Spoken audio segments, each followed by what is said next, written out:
Alright, so today we have a review of the Motorart Volvo Ec700B LC in 1/50th scale. First thing to note is the model is now discontinued. They are a little hard to come by. I paid about $150 for mine. That was with shipping. I believe the base model was $104 is what I paid for it. But it's a nice model. I did leave the plastic on my tracks because they are plastic link tracks, so I do not want to risk breaking them.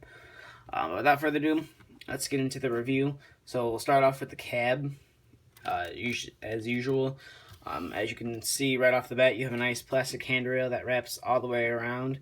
It's two separate ones, but they do go almost all the way around one side of the cab.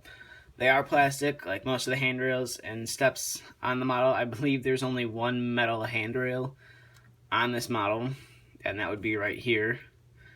And that's actually, I believe it's cast in with the body. As you can see, there's a nice detailed cab. You have a nice windshield wiper right here. And everything has been modeled nicely in the cab. And another nice feature on the model is a warning beacon. Coming to the back of the machine, you have a nice, it's plastic, but it's a nice plastic handrail. It looks good on the model. You have two latches here, one here and one here, that are simulated in the casting.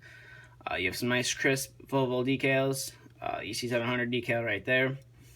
Like I said, this is the only metal handrail on the model. This one is plastic.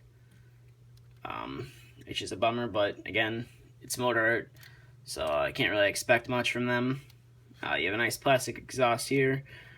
Coming to the rear of the machine, to zoom out.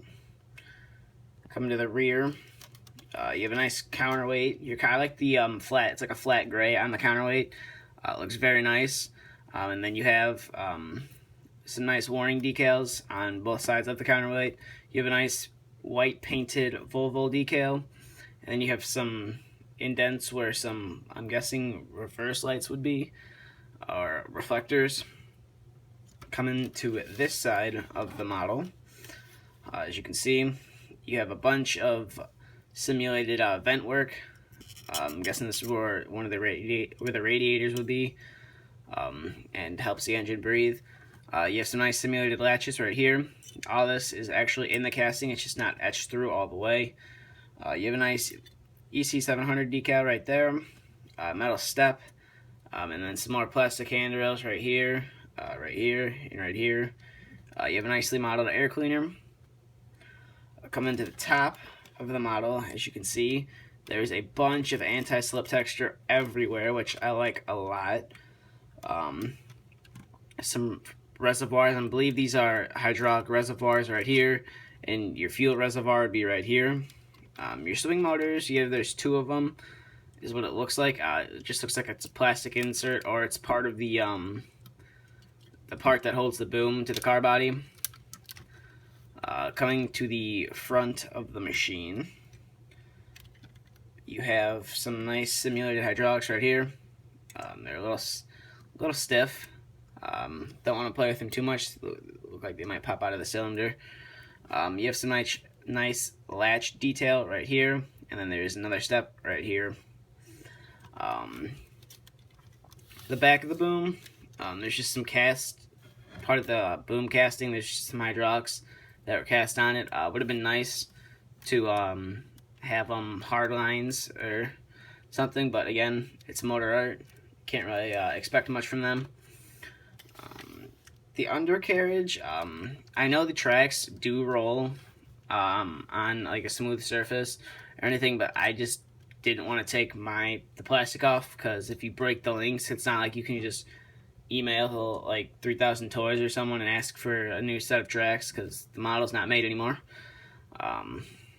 So I'd have to replace both sets of tracks, which I don't really want to do. But your undercarriage, it does have some nice detail on it. Just everything has been modeled very nicely. I believe it is metal. I could be wrong. It could be a plastic undercarriage, but I do believe it's an all metal undercarriage besides the tracks. And as you saw, it does spin 360, no problem at all. It's very smooth. Getting to the function, the stick will go out that far. It will come in about that far to where almost the cylinder wants to pop out of the jacket. And then the bucket will go in that far, or go out that far, and will come in this far. The cylinders on it are a little, they're smooth, but as you can see, just the weight of the bucket is a little hard for the boom cylinders to hold the boom up in some places, but that's how high it will go up. And then this is how low it will dig, which I feel like they could have improved on a little bit. They could have made it dig down a little more. But anyways, you do have a nice warning decal right here, and I really do like the it's like a reflector or some striping that's on both sides of the stick, which is nice. As you can see, got warning decals on both sides of the stick, and then you do have some simulated lights that are part of the casting on the boom. But that's really about it for the review of the Motorart Volvo Ec700. It's a great model. I would highly recommend picking one up if you have the chance to. I think it's a really nice model. I'm kind of glad I bought it. I was kind of hesitant at first to buy it because of the metal, because of the plastic tracks, but in the end, I just decided to get it in the end. I didn't want to pass up the opportunity again, and the price wasn't too bad. So that's really about it for this review. So if you have any questions, comments, or anything, feel free to ask. Or you want to see a review of anything, feel free to ask. Like us on Facebook, follow us on Instagram. Both links will be in the description. Thank you for watching. Please subscribe to us here on YouTube, and stay tuned for the next video to be uploaded.